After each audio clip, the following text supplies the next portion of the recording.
김포성화교회 3월 20일 주일 예배 오신 여러분을 예수님 이름으로 축복하고 환영합니다. 우리의 삶 속에는 많은 바람과 기도가 있습니다. 오늘 이 시간 하나님 앞에 우리의 마음을 올려드리며 하나님의 뜻이 우리의 삶 가운데 이루어지기를 소망하며 찬양하겠습니다. 이 세상을 살아가는 동안에 나의 힘을 의지할 수 없으니 기도하고 낙심하지 말 것은 주께서 참 소망이 되심이라. 이 세상을 살아가는 동안에 이 세상을 살아가는 동안에 나의 힘을 의지할 수 없으니 기도하고 낙심하지 말 것은 주께서 참 소망이 되심이라.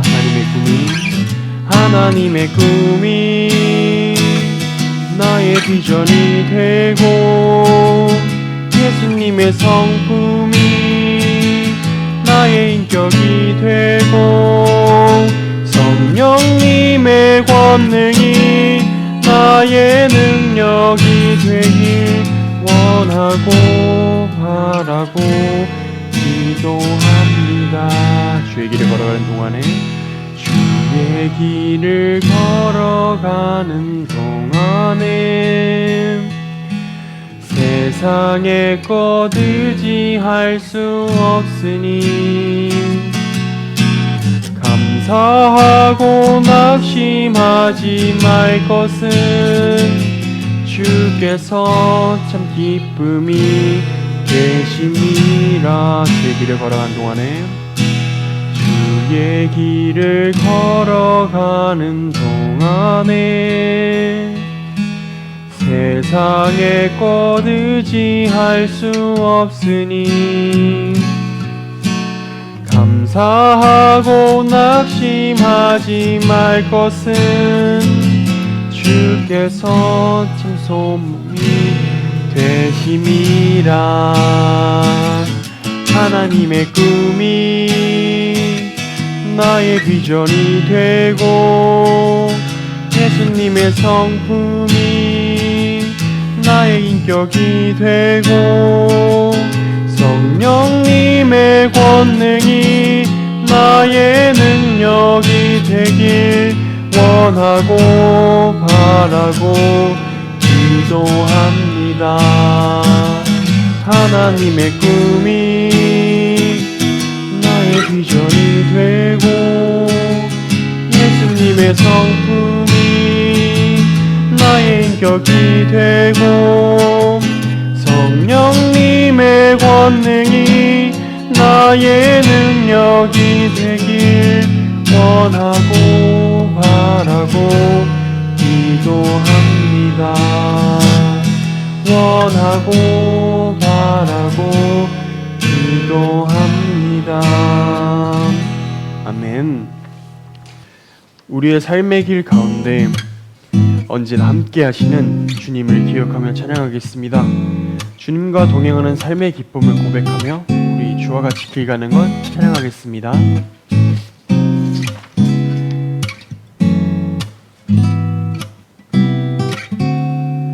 주와 같이 길 가는 것 즐거운 일 아닌가.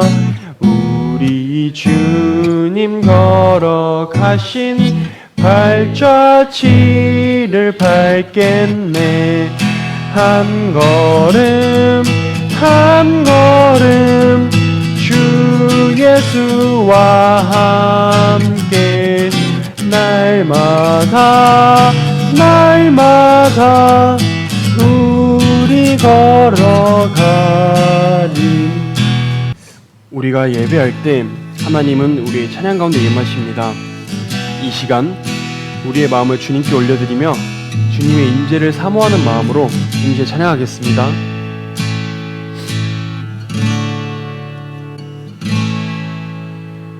하늘에 키가 너무 높죠. 이곳을 주목하소서. 주를 향한 노래가 꺼지지 않으니 하늘을 열고 보소서.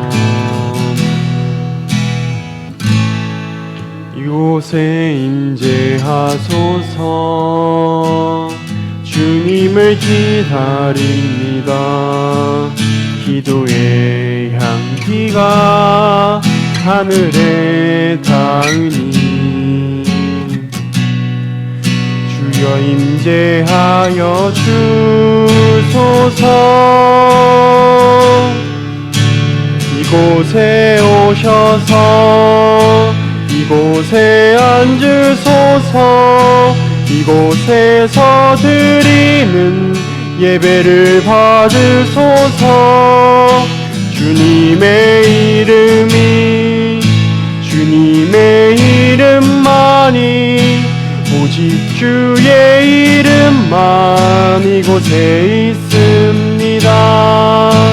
이곳에 오셔서 이곳에 앉으소서.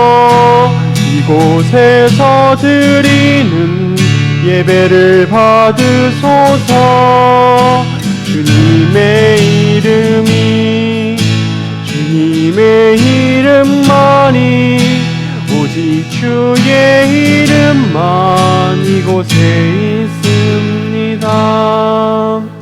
아멘. 하나님 아버지, 이 시간 드리는 예배 가운데 주님의 임재를 경험하게 하시고 찬양과 말씀을 통해 우리의 마음이 새로워지게 하옵소서. 감사드리며 이 모든 말씀 예수님의 이름으로 기도드립니다. 아멘. 교회 소식을 말씀드리겠습니다. 오늘 김포성악에 오신 여러분을 예수님의 이름으로 축복하고 환영합니다. 올해 교회 표는 기도로 자라가는 교회입니다. 식사 기도뿐만 아니고 또 아침에 일어나서 저녁에 주무실 때도 간단하게 오늘의 삶을 함께해 주시옵소서, 또 함께해 주신 하나님 은혜에 감사합니다 기도하시고 생각나는 대로 계속 기도에 힘써 주시기를 바랍니다. 기도를 해나갈 때 우리 삶에 주목하시고 역사하시는 하나님을 만나게 됩니다. 오후에 성경 공부 72과 예수는 무엇을 요구하시는가 두 번째 시간입니다. 아울러 책거리를 합니다. 많이 참여해 주셔서 함께 은혜 나눠주시기를 바랍니다. 25일 수요일 오후 2시 30분에 전도를 이제 시작해서 또 상반기 전도에 힘쓰려고 합니다. 하나님께서 날씨와 환경을 붙들어 주시고 또 복음을 들고 나가는 전도자들을 담력 있게 이끌어 주시고 그 가운데 많은 전도의 열매가 맺혀질 수 있기를 함께 기도해 주시기를 바랍니다. 다음 주 주일에는 김포 마라톤 대회가 있습니다. 도로 곳곳을 차단할 예정입니다. 예배 시간이 늦지 않도록 미리 준비하셔서 출석해 주시기를 바랍니다. 중보기도나 신방이 필요한 분들은 언제든지 교역자에게 말씀해 주시기를 바랍니다. 김경민 목향이 선교사님, 후원하는 선교사님들 위해서 날마다 개인 기도 시간에 함께 기도해 주시기 바랍니다. 이상입니다. 예수께서 권능을 가장 많이 행하신 고을들이 회개하지 아니하므로 그때 책망하시되 화 있을진저 고라시나 화 있을진저 벳세다야 너희에게 행한 모든 권능을 두로와 시돈에서 행하였더라면 그들이 벌써 베옷을 입고 제에 앉아 회개하였으리라. 내가 너희에게 이르노니 심판날에 두로와 시돈이 너희보다 견디기 쉬우리라. 가버나움아 내가 하늘에까지 높아지겠느냐 음부에까지 낮아지리라. 내게 행한 모든 권능을 소돔에서 행하였더라면 그 성이 오늘날까지 있었으리라. 내가 너희에게 이르노니 심판날에 소돔 땅이 너보다 견디기 쉬우리라 하시니라. 아멘. 어느 의사 선생님이 있었습니다. 그는 의학 지식이 있기 때문에 누구보다 병을 잘 아는 사람이었습니다. 그런데 어느 날 자기 몸에 이상을 느끼고 검사를 받아봤는데 세상에 그 결과 대장암 3기로 판명이 났습니다. 의사 선생님이 대장암 3기다라는 판정을 받고는 충격보다 먼저 부끄러움을 느꼈다라고 합니다. 나는 의사인데 왜 내 몸을 내가 이렇게 방치했을까라는 생각이 갑자기 쏙 밀려든 것입니다. 이 의사 선생님은 몸에 일어나는 아주 미묘한 증상들을 이미 알고 있었습니다. 몸에서 보내는 여러 가지 건강 이상의 시그널들을 알고 있었고, 그런데도 에이, 대수롭지 않을 거야 라고 미루고 지금은 바쁘니까 라면서 점점 미뤘습니다. 그래서 결국 그는 알고도 방관한 병에 걸리고 만 것입니다. 여러분, 모르고 병에 걸리는 사람과 알면서도 방치하여 병이 든 사람, 만약에 두 사람의 책임의 이 경중을 따진다면 누가 더 무거울까요? 아무래도 알고 병에 걸린 사람이 부주의, 자기를 돌보지 못한 그런 책임이 크겠죠. 의사가 스스로 부끄러워하는 이유가 바로 이 때문입니다. 그 자신이 의학 전문가였음에도 불구하고 증상을 무시하다가 병증이 깊어지게 된 것, 누구를 원망할 수도 없죠. 오늘 예수님이 말씀하시는 주제가 바로 이것입니다. 은혜를 몰라서 망하는 것이 아니다. 은혜를 알고도 반응하지 않아 망하는 것이다. 이 말씀을 오늘 강조하시고 계십니다. 여러분, 오늘 예수님은 세 도시를 지목하십니다. 고라신, 벳세다, 가버나움입니다. 이것은 공통점이 있습니다. 여러분, 이스라엘 지절을 보면 북쪽에는 갈릴리 호수가 있고, 그리고 마치 이 풍선이 이제 갈릴리 호수라면 가느다란 줄이 이렇게 쭉 연결된 것처럼 밑에 사해 지역으로 요단강이 쭉 연결되어 있습니다. 이 고라신, 벳세다, 가버나움 이 세 도시는 공통점이 있는데, 이 갈릴리 호수 북쪽에 인접한 도시들이고 서로 간의 거리가 3km 이내에 있습니다. 아주 가까운 인접 도시들입니다. 가까운 이웃 도시예요. 그런데 그 도시 중에 가버나움은 예수님이 제2의 고향이라고 할 만한 그런 지역입니다. 이제 세례 요한이 붙잡히고 나서는 이 가버나움으로 이사를 하십니다. 그래서 이 가버나움에 사시기 때문에 자연스럽게 예수님이 공생애를 시작했을 때 이 공생애 사역 본부가 가버나움이 됐죠. 그리고 대부분의 이 예수님의 복음 전도, 그리고 기적적인 치유, 예수님의 생활은 바로 이 세 도시를 중심으로 이루어집니다. 한마디로 말해서 예수님의 기적이 가장 많이 일어나는 곳이 바로 이 예수님께서 언급하신 고라신, 벳세다, 가버나움입니다.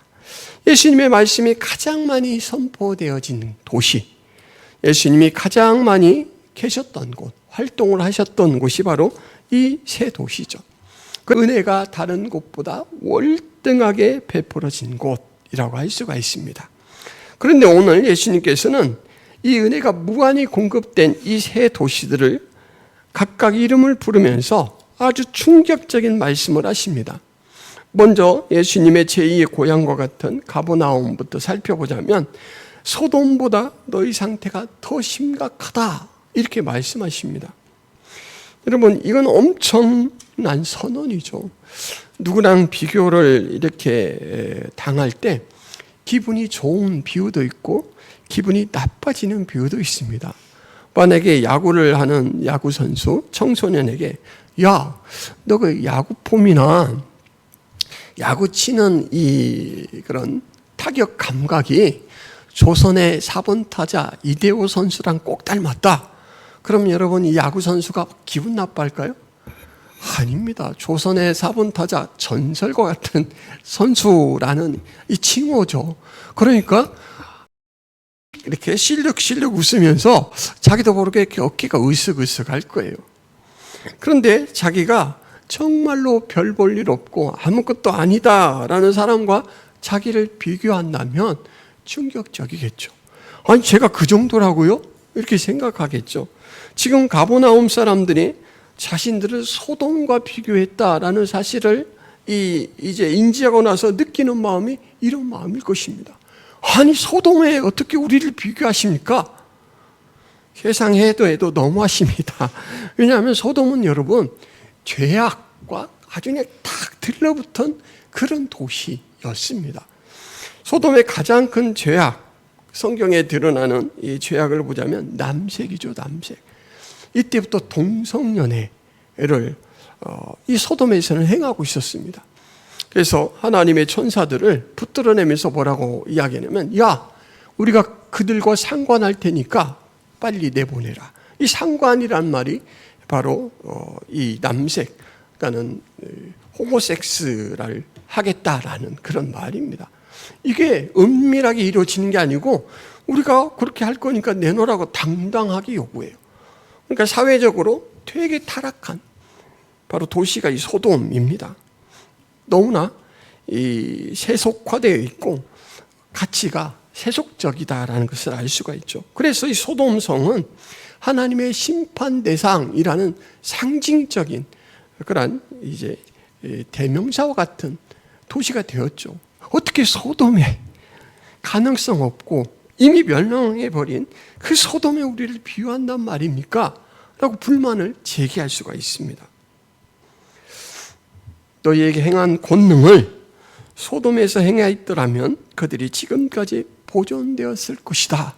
이 얘기를 하셔요. 여러분 이 말씀을 잘 들어보세요. 야, 너희 도시에서 내가 행한 말씀을 선포한 일, 기적적으로 치료한 일들, 내가 생활하면서 보여줬던 이 모든 것들을 만약에 내가 소돔 도시에서 행했더라면 소돔이 지금까지 망하지 않고 있었을 거야. 여러분 가버나움이 소돔보다 낫다는 얘기예요? 못하다는 얘기예요? 비교 정도가 아니고 이제 못하다는 얘기예요. 너무너무 충격적인 말이죠. 가버나움이 소돔보다 저평가를 받는 이유가 무엇입니까? 죄가 더 많아서일까요? 가버나움이 소돔보다 죄가 훨씬 깊습니까? 더 타락해서입니까? 아닙니다. 오늘 말씀에 은혜를 많이 받은 가버나움과 권능을 많이 행했다고 했잖아요. 너희들은 왜 회개하지 않느냐? 라는 말씀으로 책망하셔요. 죄가 더 많아서 더 타락해서가 아니라 회개가 없는 일 때문에 이런 책망을 받습니다. 아니 회개가 도대체 무엇이기에 예수님은 회개의 의무를 이토록 집요하게 찾으시고 그리고 이 가버나움에 회개가 없다고 이렇게 아주 엄중하게 야단을 치시는 것일까? 여러분 회개는 죄에 대한 확신을 가지고 그러니까 죄가 무엇인가라는 것을 이제 깨닫고 내가 죄를 지었다라는 인정에서 출발해서 그 죄로부터 내가 멀어지는 겁니다. 돌이키는 겁니다. 감정적으로는 죄를 미워하고 그 다음에 행동적으로는 죄를 떠나는 거예요. 그래서 이 죄로부터 떠나는 회개를 많은 사람들이 쉽게 이해하도록 뭐에 비유하냐면 운전할 때 유턴에 비유합니다. 쭉 죄된 생활로 가다가 하나님께서 제시한 이 정의, 구원의 기준을 딱 보고 나서는 아, 저리 가면 멸망해 죽겠구나 라고 방향을 확 틀어서 다시 하나님께로 돌아가는 것. 이것을 회개라고 합니다. 그러니까 회개는 무엇을 보고 인정하는 정도가 아닙니다. 아이고 슬프구나. 아이고 저러면 안 되겠네. 하고 느끼는 감정적인 변화가 아니에요. 회개는 정말로 내가 어렵지만 아직도 마음은 자꾸 이쪽으로 유혹을 받지만 그것들을 끊어내고 하나님 편으로 몸을 돌리는 겁니다. 생각을 돌리는 겁니다. 하나님을 따르는 거예요. 그래서 회개는 믿음의 출발이고 어떻게 보면 믿음의 전부라고 할 수가 있습니다. 예수님은 바로 이 죄로부터 결정적으로 돌이키는 이 회개가 없는 이 도시들에 대해서 안타까운 마음을 가지고 책망하시는 거예요. 근데 여러분, 화 있을진저 이 말은 앞으로 화를 당할 것이다 라는 말이에요. 앞으로 화를 당할 것이다. 이것은 구약의 선지자들의 용어입니다. 가능성이 사라진 가능성 0%에서 심판을 선고하는 게 아닙니다. 너희들 그렇게 살다가는 앞으로 화를 당하게 될 것이다. 지금은 일말의 가능성이 있으니까 제발 돌이켜라. 회개해야 된다. 라고 그 운명을 돌이키도록 기회를 제공하는 거예요. 그 상태를 깨닫도록 이야기하는 것입니다. 그러므로 여러분, 화 있을진저 이거는 너는 죽었어 라고 통쾌하거나 꼬숩다 이렇게 말하는 게 아니고 제발 내 말을 좀 조금이라도 귀뚱으로 듣고 제발 마음이 변해라. 그래야 산다. 그런 안타까운 사랑이 장착된 그런 말이죠. 여러분, 부모가 자식을 볼 때 어떤 자식은 그냥 바라만 봐도 흐뭇한 자식이 있어요. 근데 어느 자식은 마음이 조마조마해요. 막 학교에서 전화만 와도 아유 또 무슨 사고를 쳤을까 막 가슴이 촥 내려앉는 자식이 있어요. 그렇다고 그 자식을 호적에 팝니까? 그러지 않죠. 열악하면 열악할수록 그 자식을 변화시키려고 붙들고 기도도 하고 사정도 하고 별수를 다 씁니다. 왜냐하면 자식은 애증관계예요. 때로는 밉기도 하지만 사랑으로 돌봐야 될 그러한 자식이죠. 지금 예수님께서 이 세 도시를 너희들은 이제 끝났어 이렇게 하는 게 아니라 그 사랑을 장착해서 아주 그냥 충격적인 말로 돌이키게 하려고 소돔을 갖다 대고, 이제 가버나움에게는 소돔을 이야기하지만 그 다른 두 도시에 대해서는 위쪽에 있는 이방 도시 지역을 끌어옵니다. 두로와 시돈이라는 도시는 이스라엘보다 북쪽에 있는 항구 도시입니다. 여러분, 이 도시는 이스라엘과 인접해 있기 때문에 이스라엘에 많은 영향을 미쳤어요. 그런데 항상 항구 도시의 특징이 있는데 그것은 항구 도시는 돈이 많아요. 돈이 많이 움직이니까 부유해요. 그래서 사람들이 돈 많은 사람들이 잘하는 행동이 뭡니까? 자기 만족을 추구하죠. 그래서 성적인 부분에 엄청난 타락을 하고 엄청 세속적입니다. 그래서 이 두로와 시돈은 우상 숭배가 팽배하고 죄악이 관영하고 그런 특징이 있죠. 시돈 지역에서 시지보론 이세벨이라는 여왕이 있었습니다. 왕비로 와서 이스라엘을 어떻게 변화를 주냐면 그 우상 숭배하는 그 모습을 이스라엘에 아주 그냥 이식을 심어버렸어요. 그래서 이스라엘이 이때부터 우상 숭배가 엄청 심해졌습니다. 자, 예수님께서는 이 두로와 시돈마저도 만약에 벳세다와 지금 이제 가버나움은 했으니까요, 고라신 지역에서 베풀었던 권능을 만약에 그들에게 베풀었다면 그들도 회개하였으리라 이렇게 얘기해요. 그러니까 고라신도 벳세다도 두로와 시돈만큼도 못하다 이 평가를 받고 있는 것입니다. 여러분, 얼마나 심각합니까? 정말 심각한 평가를 받고 있는 거예요. 죄의 크기만 하나님께서는 주목하지 않으셔요.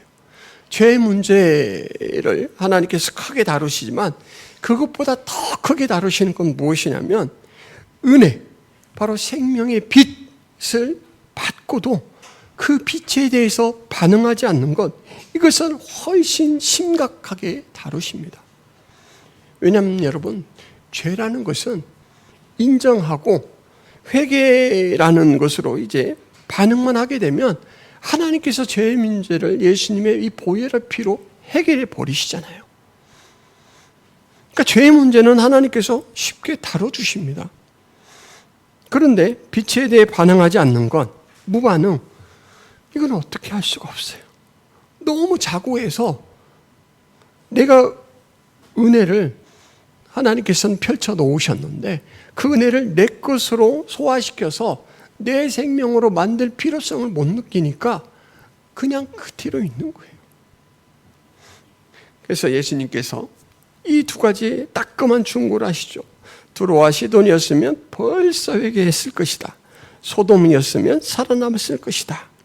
이 말의 뜻은 하나입니다. 문제는 환경이 아니라 반응이다. 복음을 몰라서 문제가 아니고, 은혜가 부족해서 문제가 아니고, 은혜 앞에서 움직이지 않는 것이 문제다. 이 지적을 하시는 거예요. 여러분, 이 도시들은요, 극렬한 반대를 하지도 않았어요. 핍박을 한 것도 아닙니다. 그런데도 망합니다. 왜 망할까요? 반응하지 않기 때문에 망해요. 이게 가장 무서운 모습이죠. 노골적인 거절보다 무반응이 더 깊은 거절입니다. 이제 오늘날 우리의 입장으로 한번 전환을 시켜볼까요? 여러분, 말씀을 듣습니다. 예배를 드려요. 은혜에 대해서 접촉을 해요.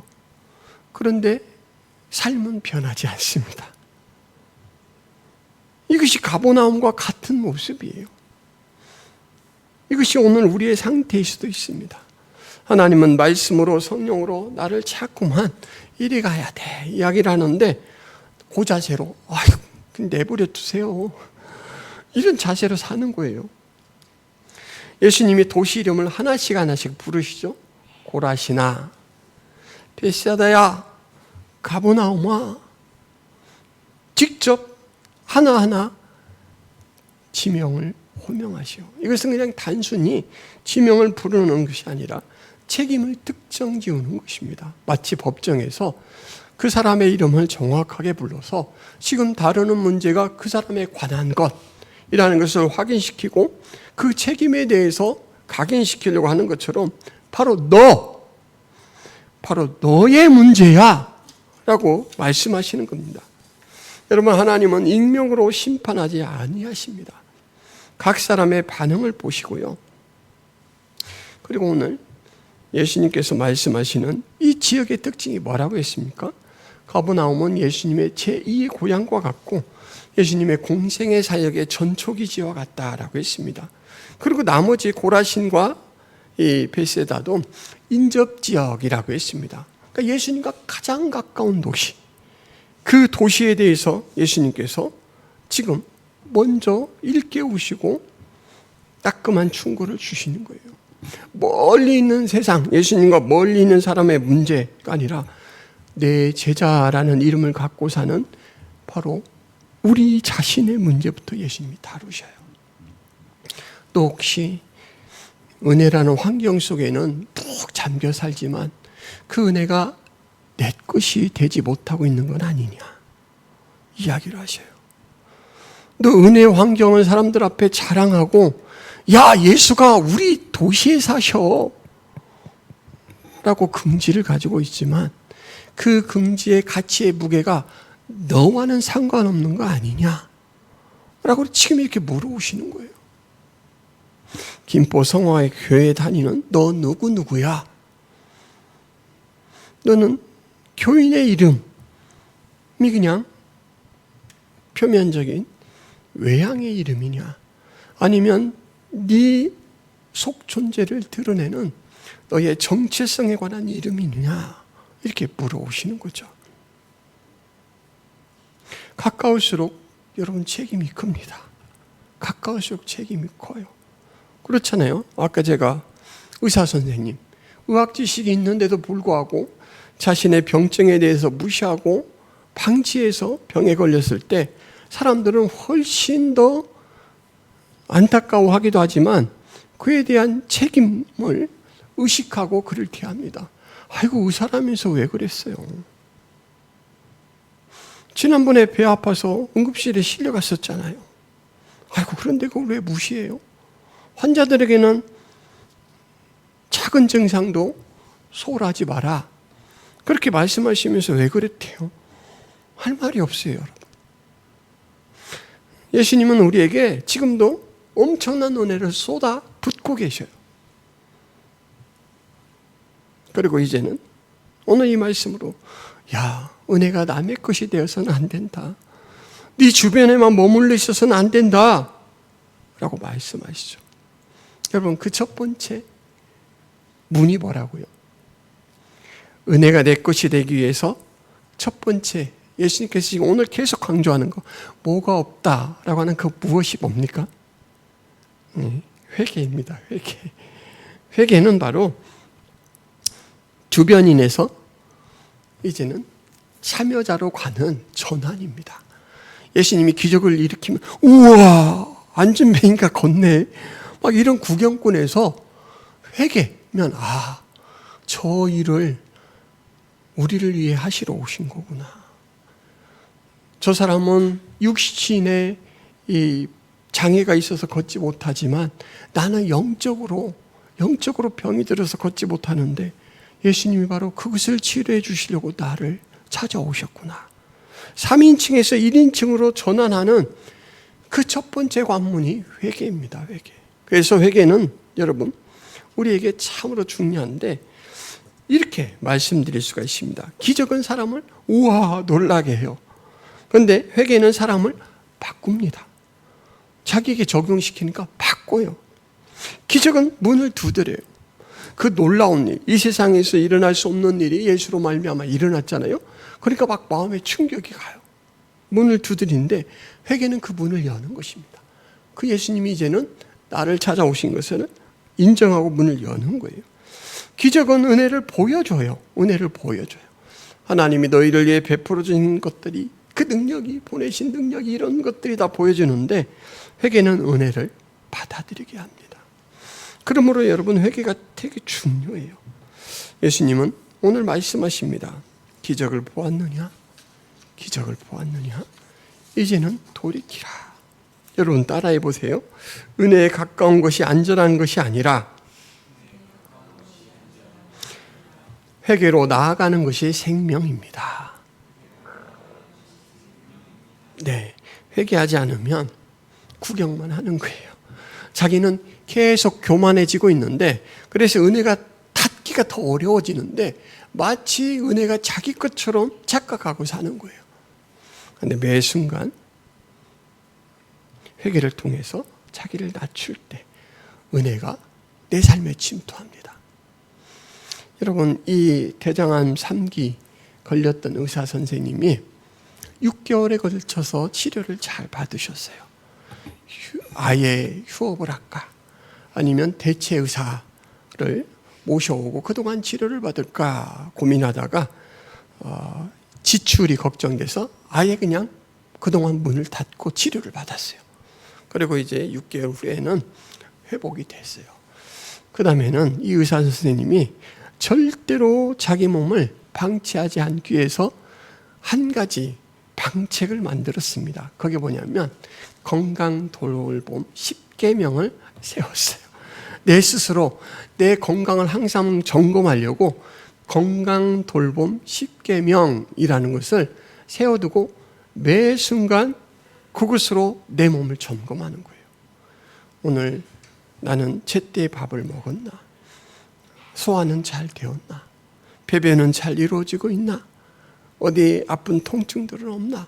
이것들을 하나하나 체크해 가면서 그렇게 이제 자기 몸에 대해서 방관이 아니라 주의를 기울이면서 생활하고 있습니다. 여러분, 은혜를 잊지 않으려면 우리가 하나님의 은혜를 기억하는 이런 십계명 같은 것들을 세워두는 것도 되게 중요합니다. 제가 늘 고백하지만 제 지금까지 큰 단점 중에 하나는 뭐냐면 반박자 늦은 감사자라는 거예요. 기도를 열심히 해요. 하나님, 이거는 우리의 능력으로는 될 수 없습니다. 꼭 하나님이 이루어 주십시오 하고 막 기도를 했는데 기도 노트를 이렇게 이제 읽어보다 보면 아이고 이것은 언제 응답이 됐고 이것은 응답이 됐네 막 하면서 너무 막 기쁜 거예요. 그런데 이제 한참 기도 제목을 한 8가지 정도 확인하다가 딱 드는 생각이 뭐냐면 그런데 내가 이 기도 응답된 사실을 확인하고 하나님 앞에 감사했던가? 그러고 나면 막 갑자기 부끄러워져요. 얼굴이 빨개져요. 기도 응답돼서 너무 좋아. 문제가 해결되었다라는 것 때문에 기분은 좋았는데 내 이 개인 역사에 일해 주신 하나님에 대해서 감사의 과정을 거치지 않았다라는 걸 뒤늦게 깨닫는 거예요. 사람이 여러분 이렇습니다. 그래서 우리가 회개하기 위해서는, 은혜를 기억하기 위해서는 여과 과정이 좀 필요해요. 아, 이게 하나님의 은혜구나. 이게 하나님의 음성이구나. 이것이 하나님이 주시는 기회구나. 라는 것을 기억할 그러한 신호장치가 좀 필요합니다. 여러분, 은혜에 즉각 반응하는 여러분들이 되시기를 바랍니다. 은혜에 충분히 반응하는 여러분들이 되시기를 바랍니다. 은혜는 발을 담그면 담글수록 더 깊은 은혜가 공급됩니다. 은혜는 은혜를 끌어들여요. 기도하겠습니다. 하나님 아버지, 은혜를 아는 것으로 멈추지 않게 하여 주옵소서. 익숙함 속에서 무뎌지지 않게 하시고 말씀 앞에서 방향을 돌이키는 참된 회개로 나아가게 하여 주옵소서. 예수님의 이름으로 기도합니다. 아멘. 이제는 예수 그리스도의 은혜와 하나님 아버지의 지극하신 사랑과 성령 하나님의 교통하심, 돌보심, 동행하심의 역사가 김포성악의 모든 성도들 머리 위에, 가정 위에, 교회 위에, 하나님 백성들 위에 영원토록 함께 있을지어다. 아멘.